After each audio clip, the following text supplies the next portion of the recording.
আজকের ক্লাসে পার্টিসিপেট করার জন্য তোমাদের সকলকে আমার তরফ থেকে আরও একবার ধন্যবাদ জানাই। তো তোমরা সকলে দেখছো তোমাদেরই সকলের প্রিয় YouTube channel Sanskrit with Anujit.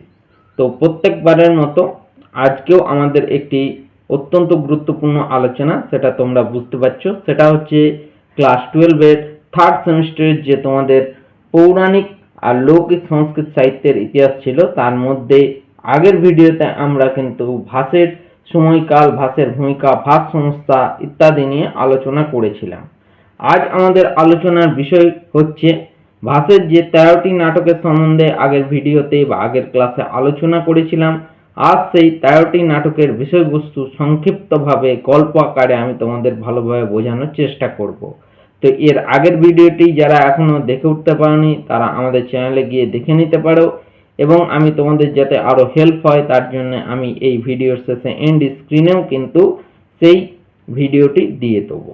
তাহলে চলো দেরি না করে আমরা সরাসরি মূল টপিকের দিকে এগিয়ে যাই।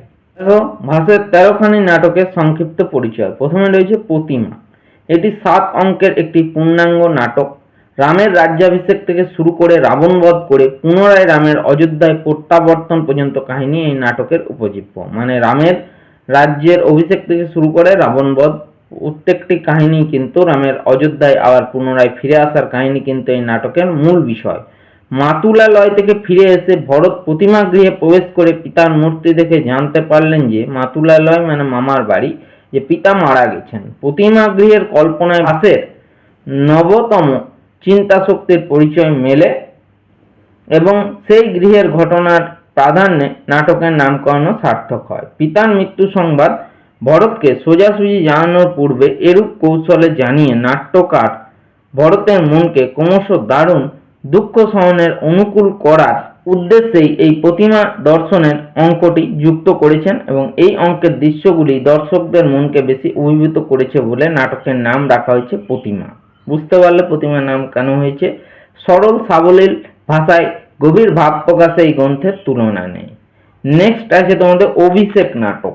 দেখো, অভিষেক হচ্ছে 6 অঙ্কের এই নাটকে বালিবধ আর সুগ্রীবের অভিষেক থেকে হনুমানের লঙ্কায় যাত্রা, সীতাকে সান্ত্বনা, সমুদ্রের সেতু বন্ধন হয়েছিল, রাবণের কামপূর্বক আবেদনে সীতার প্রত্যাখ্যান, যুদ্ধে রাবণের পরাজয়, রামের রাজ্যাভিষেক, এই বিষয়গুলি পাওয়া যায়। এই নাটকটি প্রতিমা নাটকেরই পরিপূরক। প্রতিমার মতো আলোচ্য নাট্য কাহিনীতেও নাট্যকার ভাস কিছু পরিবর্তন করেছে। এই নাটকে শ্রীরামচন্দ্রের রাজ্যাভিষেকের মুখ্য ঘটনা হলেও এতে আরো 2টি অভিষেক ঘটেছে। সেগুলি হলো সুগ্রীবের কপি রাজ্যে অভিষেক এবং খ নাম্বার বিভীষণের লঙ্কা রাজ্যে অভিষেক। সুগ্রীব কপি রাজ্যে অভিষেক করেছেন এবং বিভীষণ লঙ্কা রাজ্যে অভিষিক্ত হয়েছিলেন। সীতা উদ্ধার ও রাম সীতার পুনর্মিলনের পর শ্রীরামচন্দ্রের রাজ্যাভিষেক সমগ্র কাহিনীর মধ্যে প্রধান। তাই রামের রাজ্যাভিষেককে অবলম্বন করে এই নাটকের নামকরণ করা হয়েছে অভিষেক। ঠিক আছে, রামের রাজ্যাভিষেককে অবলম্বন করে নাটকের নামকরণ হয়েছে অভিষেক। এবার নেক্সট আমরা কর্ণভার নাটক সম্বন্ধে আলোচনা করব। তো কর্ণভার নাটকে যাওয়ার আগে সকলের উদ্দেশ্যে আমার একটি রিকোয়েস্ট, ভিডিওগুলো দেখছি তোমরা অনেকেই দেখছো, ঠিক আছে? তো যারা এখনো পর্যন্ত আমাদের চ্যানেলটি সাবস্ক্রাইব করে উঠতে পারেনি তারা অতি অবশ্যই সাবস্ক্রাইব বাটনটি প্রেস করে চ্যানেলটি পাশে থাকতে ভুলো না, এবং যারা অলরেডি আমাদের চ্যানেলটি সাবস্ক্রাইব করে রেখেছো তাদেরকে জানাই আরো একবার অসংখ্য ধন্যবাদ। ভিডিওগুলো দেখার পাশাপাশি তোমরা বন্ধুদের সঙ্গেও কিন্তু একটি শেয়ার করতে ভুলো না, কারণ দেখো আমি তোমাদের জন্য কিন্তু প্রতিনিয়ত তোমাদের হেল্পফুল এবং এডুকেশন পারপাস ভিডিও কিন্তু বিনামূল্যে আমি তোমাদের জন্য কিন্তু প্রোভাইড করে থাকি। তো চলো নেক্সট দেখো কর্ণভার নাটক কি বলছে। কর্ণভার নাটক বলছে মহাভারতের কাহিনীকে অবলম্বন করে। এটা হচ্ছে 1 অঙ্কের ব্যয়ক শ্রেণীর রূপকের, যার নাম হচ্ছে ভাষের কর্ণভার। দুর্বাক্য পঞ্চতন্ত্রের মতো এখানেও পাত্রপাত্রীর মধ্যে স্ত্রীর ভূমিকা নেই। এই নাটকটিও কিন্তু স্ত্রী ভূমিকা বর্জিত। কৌরব ও পাণ্ডবদের মধ্যে সংগঠিত যুদ্ধের পূর্বে তিনি অভিশাপের কারণে তিনি অস্ত্রহীন। মায়ের কাছে প্রতিজ্ঞাবদ্ধ হওয়ায় কর্ণের স্বাধীনতা হ্রাস পেয়েছে। অশুভ লক্ষণে আক্রান্ত হয়ে তিনি অত্যন্ত মানসিক চাপে নিপীড়িত অবস্থায় কুরুক্ষেত্র যুদ্ধের 7তম দিবসে কৌরব সেনাপতি হয়ে নিজের সহোদর ভাই অর্জুনের সম্মুখীন হতে গেলেন। শল্য তার সারথি যুদ্ধযাত্রার প্রাককালে হঠাৎ ব্রাহ্মণের ছদ্মবেশে ইন্দ্রের আগমনে এবং কর্ণের কাছে শ্রেষ্ঠ ভিক্ষা প্রার্থনায় কর্ণ প্রতিশ্রুতি দিলেন যে ব্রাহ্মণ যা চাইবেন তাই দেবেন। মানে এটা কর্ণভার নাটক তোমাদের আগের সিলেবাসে ছিল। তো এখানে কিন্তু দেবরাজ ইন্দ্র কিন্তু ব্রাহ্মণের ছদ্মবেশে কিন্তু দেবরাজ ইন্দ্র ব্রাহ্মণের ছদ্মবেশে কিন্তু কর্ণের কবচকুণ্ডল কিন্তু হরণ করেছেন কুরুক্ষেত্র যুদ্ধের সময়। কারণ জানতেন যে দেবরাজ ইন্দ্র যে দাতা কর্ণ হচ্ছে অত্যন্ত দানবীর, তাই তিনি তার কাছে যা চাইবেন তিনি সেটি দান করবেন।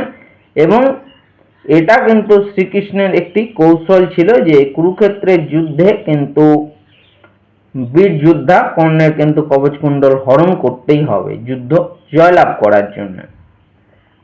তো কর্ণ প্রতিশ্রুতি দিলেন যে ব্রাহ্মণ যা চাইবেন তাই পাবেন। ব্রাহ্মণ চাইলেন দেবাসুর গণের অবেদ্য সূর্য প্রদত্ত কর্ণের সহজাত কবচকুণ্ডল। আমি যেটা আগেই বললাম, সারথি শল্যের নিষেধ সত্ত্বেও শল্য কিন্তু নিষেধ করেছিল কর্ণকে।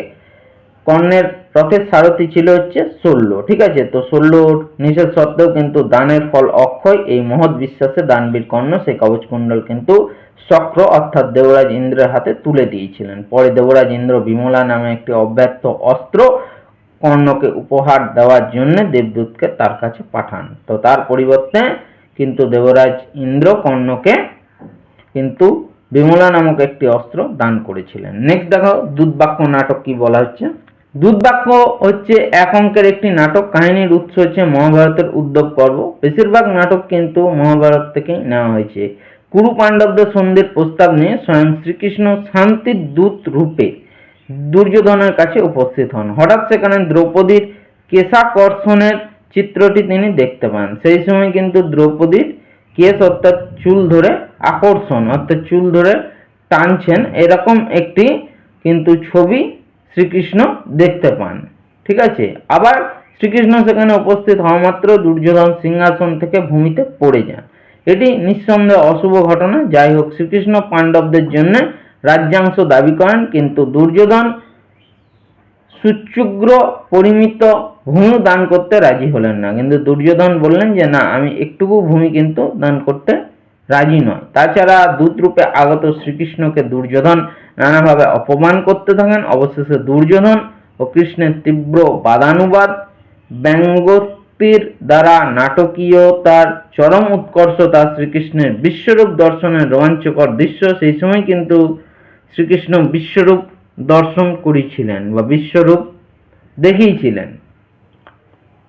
চরম উৎকর্ষতা বিশ্বরূপ প্রদর্শনের রোমাঞ্চকর দৃশ্য শেষে বৃদ্ধ ধৃতরাষ্ট্রের অনুরোধে শ্রীকৃষ্ণের প্রশান্তি প্রভৃতি নাটকটিতে আলাদা মাত্রা দিয়েছে।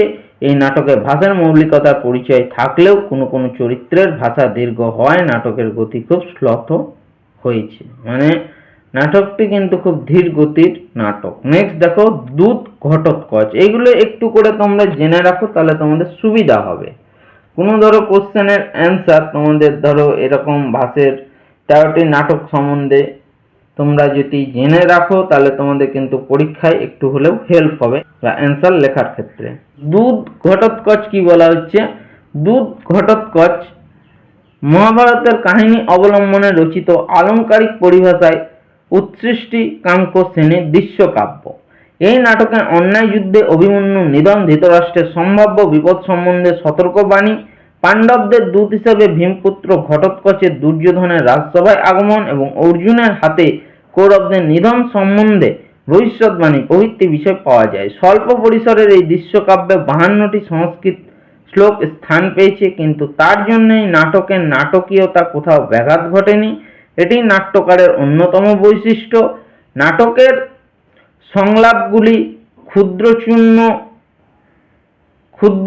চূর্ণক সংযুত ধরনের। এই নাটকের আরেকটি বৈশিষ্ট্য হলো এতে চিরাচরিত ভরত বাক্য নেই, কিন্তু নাটকের সমাপ্তি শ্লোকটি ধর্মং সমাচর কুরু স্বজন বপ্রেক্ষাং ইত্যাদি ভরত বাক্যের পূর্ণ তাৎপর্যবাহী। বলছে নাটকে কিন্তু চিরাচরিত ভরত বাক্য নেই, কিন্তু নাটকের সমাপ্তি শ্লোকটি কিন্তু ভরত বাক্যের তাৎপর্যকে বহন করে। নেক্সট দেখো মধ্যম ব্যয়। মধ্যম বালক এই একাঙ্ক নাটকে কবি অসামান্য নাট্যগুণের পরিচয় দিয়েছেন। মধ্যম পাণ্ডব ভীমের সঙ্গে রাক্ষস তরুণী হিড়িম্বার প্রণয় অবলম্বনে এটি রচিত। একবার হিড়িম্বার আহারের জন্য ঘটোৎকচ এক ব্রাহ্মণের মধ্যম পুত্রকে আহ্বান করলে মধ্যম পাণ্ডব ভীম সেখানে উপস্থিত হন এবং পিতা পুত্রের যুদ্ধ হয়। শেষে ভীমের সঙ্গে স্ত্রী ও পুত্রের মিলন ঘটে। এখানে ভীমসেনের পুত্র বাৎসল্য গুণ খুব সুন্দরভাবে দেখানো হয়েছে। পিতা পুত্রের পারস্পরিক বীরত্বব্যঞ্জক সংলাপ, পুত্রকে জেনে পিতার কৌতূহল আর পিতা ভীমসেনকে না জেনে পুত্রের কৌতূহল এক অনাস্বাদিত আনন্দঘন রসময় পরিবেশের সৃষ্টি করেছে। সম্পূর্ণ নাট্য কাহিনীটি নাট্যকার ভাসের নিজস্ব পরিকল্পনা, বীর ও বাৎসল্য রসের সংমিশ্রণে এবং কৌতুকের মধ্যে দিয়ে সমগ্র ঘটনার পরিসমাপ্তির দ্বারা এই ব্যয় শ্রেণীর একাঙ্ক নাটকের সার্থক রূপায়ণ ঘটেছে, যদিও স্পষ্টতই ঐতিহ্য ব্রাহ্মণের সুনকশেপ উপাখ্যানের ছাঁচে ঢালা। নেক্সট দেখো পঞ্চরাত্র। অনেক দিক দিয়ে পঞ্চরাত্র নাটকটি অনুপম। এই 3 অঙ্কের নাটকটিতে সমবকার শ্রেণীর অন্তর্ভুক্ত করা হয়। নাটকের যে ভাগ আছে তার মধ্যে সমবকার শ্রেণীর অন্তর্ভুক্ত করা হয় পঞ্চরাত্র নাটকটিকে। প্রচলিত ধারার সঙ্গে সুর মিলিয়ে এর একটি প্রাণবন্ত তেজস্বী বিষয়বস্তু আছে এবং পাত্রপাত্রী একান্তই পুরুষ। দুর্যোধনের জন্য আচার্য দ্রোণ যজ্ঞ সম্পাদন করে দক্ষিণা স্বরূপ পাণ্ডবদের জন্য অর্ধেক রাজ্য দাবি করেন। বলছে দুর্যোধনের জন্য আচার্য দ্রোণ যজ্ঞ শেষ করার পর দক্ষিণা স্বরূপ পাণ্ডবদের কাছে কিন্তু অর্ধেক রাজ্য দাবি করেন। দ্রোণাচার্য যদি 5 রাতের মধ্যে পাণ্ডবদের সংবাদ এনে দিতে পারেন তাহলে দুর্যোধন তাকে অর্ধেক রাজ্য দিতে সম্মত আছেন। বললেন দুর্যোধন তাকে অর্ধেক রাজ্য দিতে সম্মত আছেন যদি তিনি 5 রাতের মধ্যে পাণ্ডবদের সংবাদ এনে দিতে পারেন। অবশেষে ভীষ্ম দ্রোণের চেষ্টায় পাণ্ডবদের সন্ধান পাওয়া গেলে দুর্যোধন পাণ্ডবদের অর্ধেক রাজ্য দেন। মহাভারতের যে ঘটনা ইতিবৃত্ত সৌধের ভিত্তি হিসেবে কাজ করেছে সেটি হলো বিরাট রাজার রাজধানীতে পাণ্ডবদের অজ্ঞাতবাসের শেষ অবস্থা। ভাস এখানে দুর্যোধনকে মহৎ করে দেখিয়েছেন। মহাভারতের নিছক পরিকাঠামোটি মাত্র বজায় রেখে ভাস নাটকীয় সৃষ্টি পরিস্থিতিতে সম্পূর্ণ একটি ভিন্ন পরিবেশ সৃষ্টি করেছেন। এখানেই নাট্যকার ভাসের কৃতিত্ব। নেক্সট দেখো উরুভঙ্গ কি আছে। উরুভঙ্গ হচ্ছে কুরুক্ষেত্র যুদ্ধের শেষ অবস্থাকে কেন্দ্র করে রচিত উরুভঙ্গ নাটকটি। সেখানে গদা যুদ্ধে দুর্যোধনের মৃত্যু বর্ণনা করা হয়েছে। ভাষার একাঙ্ক নাটকগুলির মধ্যে এতে সর্বাপেক্ষা করুণ রস মূর্ত হয়ে উঠেছে। দুর্যোধনের কিশোর পুত্রের সঙ্গে ভগ্নজানু পিতার মিলন একটি বিষাদঘন করুণ চিত্রের অবতারণা করে। বলছে এখানে দুর্যোধনের কিশোর পুত্রের সঙ্গে ভগ্নজানু পিতার মিলন একটি বিষাদঘন করুণ চিত্রের অবতারণা করে। পাণ্ডবদের সঙ্গে দ্বন্দ্বের অবসান প্রকল্পে পুত্রকে দুর্যোধনের উপদেশ, নিজের মনে গভীর অনুতাপ এবং শেষে রঙ্গমঞ্চে দুর্যোধনের মৃত্যু। ঠিক আছে। উরু শব্দের অর্থ হচ্ছে হাঁটু, হাঁটু ভেঙে দিয়েছিল। এখানে ভীম কিন্তু দুর্যোধনের হাঁটু ভেঙে দিয়েছিল, সেই জন্য নাম হয়েছে উরুভঙ্গ। এই নাটকটিকে মহিমামণ্ডিত করেছেন। নাটকটির স্বতন্ত্র অংশ আছে, যেমন প্রথমে অতি দীর্ঘ এক বিষ্কম্ভক দুর্যোধনের সঙ্গে বলরামের উপস্থিতি এবং এরপরেই আছে পিতামাতা, পত্নী ও পুত্রের সঙ্গে হৃদয় বিদারক দৃশ্য, আর শেষে আছে অশ্বত্থামার ঘটনা। ভাস এই নাটকে নতুন নতুন চরিত্র সৃষ্টি করেছেন এবং তার হাতে সংলাপ ও দুর্যোধনের উন্নত চরিত্র সুন্দরভাবে ফুটিয়ে তুলেছেন। বালচরিত বলছে মহাভারতে খিল অংশ কোনটাকে বলা হয়, যেটাকে হরিবংশ মানে অসমাপ্ত একটি অংশ ছিল মহাভারতে 18টি পর্বের মধ্যে। সেইটার কাহিনী অবলম্বনে মহাকবি ভাস এই পঞ্চাত্মক নাটকটি রচনা করেছেন। শ্রীকৃষ্ণের জন্ম, বসুদেব কর্তৃক বালকের নন্দ গোপগৃহে অপসারণ প্রভৃতি থেকে আরম্ভ করে পুতনাবধ এবং শেষে কংসবধ প্রভৃতি শ্রীকৃষ্ণ বাল্য জীবনের নানা অলৌকিক কাহিনী নাটকে বর্ণিত হয়েছে।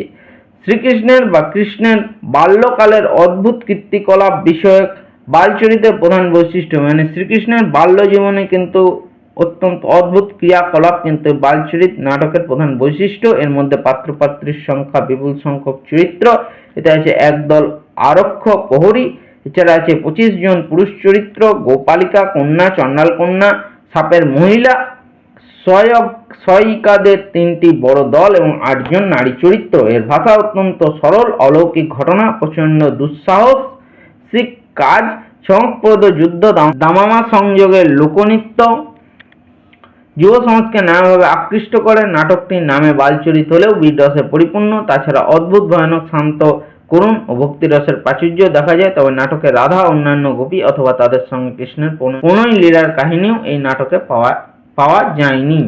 এবারে দেখো নেক্সট তোমাদের যে নাটকটি রয়েছে প্রতিজ্ঞা যৌগন্ধ রায়ণ। তো দেখো এইবারে যেটি আমি প্রতিজ্ঞা যৌগন্ধ রায়ণ আছে, স্বপ্ন বাসব দত্তম আছে, অবিমারক আছে, চারু দত্ত আছে, আরো 4টি নাটকের কিন্তু তোমাদের এখানে বিষয়বস্তু রয়েছে। তো বিষয়বস্তুগুলো একটু কিন্তু সংক্ষিপ্ত আকারে হলেও কিন্তু কিছুটা হলেও কিন্তু বৃহৎ রয়েছে। আমি যাই হোক সংক্ষিপ্ত আকারে বলার চেষ্টা করব। তো এই ক্লাসের মাধ্যমে যদি এই নাটকগুলি কন্টিনিউ করতে যাই তাহলে ভিডিওটি কিন্তু অনেকটি লং হয়ে যাবে। তো তোমরাও কিন্তু এই ভিডিওর শেষে কিন্তু কমেন্ট বক্সে আমাকে কমেন্ট করতে জানিও না যে এই ভিডিওর মাধ্যমে যদি আমি কন্টিনিউ করতাম তাহলে কি ভালো হতো, না নেক্সট তোমাদের জন্য আমি একটি ভিডিও করে দেবো। তো আমার মনে হয় যে এই ভিডিওর মাধ্যমে যদি আমি কন্টিনিউ করতে যাই তাহলে কিন্তু তোমাদের ক্লাসটি এবং ভিডিওটি অনেকটি লং হয়ে যাবে। সেই মনে করে কিন্তু আমি এখানেই তোমাদের জন্য ভিডিওটি সমাপ্ত করছি।